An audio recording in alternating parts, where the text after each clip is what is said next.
কত হবে তারপর এই জায়গা দিয়ে সবাই যাবে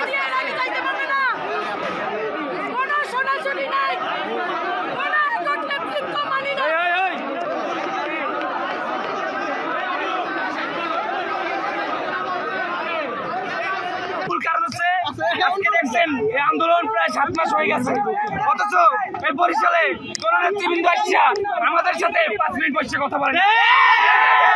তাদের যত কথা তারা আহ্বায়ক বৃন্দর সাথে হোয়াটসঅ্যাপে মেসেঞ্জারে কথা বলে, আমাদের সাথে আমাদের সদস্যদেরকে, আমরা যে মহানগরের সদস্য আমরা কেন আজকে এই জায়গায় সেরকমের করবো?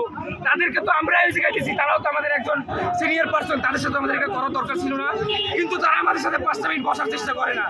আমরা বৈষম্যবিরোধী ছাত্র আন্দোলন বরিশাল মহানগরের আহ্বায়ক সহ আরো অনেক বিশেষ আছে যাদের কোনো কর্মকাণ্ডে লাগে না, যারা শুধুমাত্র নিজেদের জন্য খায়, নিজেদের জন্য পড়ে।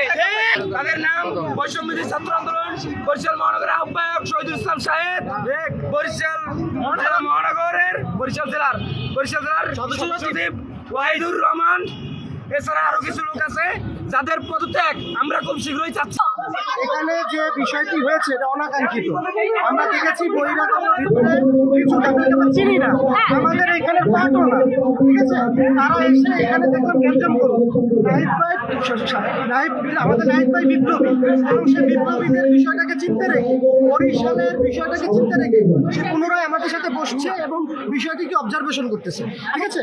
আসলে গ্যাঞ্জামটা যে কি নিয়ে শুরু হয়েছে, আমরা তো সবাই নাহিদ ভাইকে কেন্দ্র নিয়েই তো আমরা ছিলাম, কিন্তু কি নিয়ে যে ঘটনা ঘটলো, বহিরাগত কিছু পোলাপান, অবশ্যই ষড়যন্ত্র, অবশ্যই ষড়যন্ত্র হয়েছে। ক্রাউডের মধ্যে থেকে একটা উস্কানি দেওয়া হয়েছে। আমরা সাসপেক্ট করতেছি আমাদের দলের বাহির থেকে হয়তো কোনো একটা নির্দিষ্ট গ্রুপ এই কাজটা করছে, উস্কানি দিয়ে আমাদের ব্যক্তিগত যে আমাদের ইমেজটা এটা সংকটে ফেলানোর জন্য। নাহিদ ভাইয়ের বরিশাল আসা উপলক্ষে আমাদের যে একটা ভালো ইমেজ হওয়ার সুযোগ, সেই সুযোগটা যাতে আমরা হাতছাড়া করি, এই জন্য এটা উদ্দেশ্য প্রণোদিতভাবে করা হয়েছে বলে আমরা আপাতত মনে করি।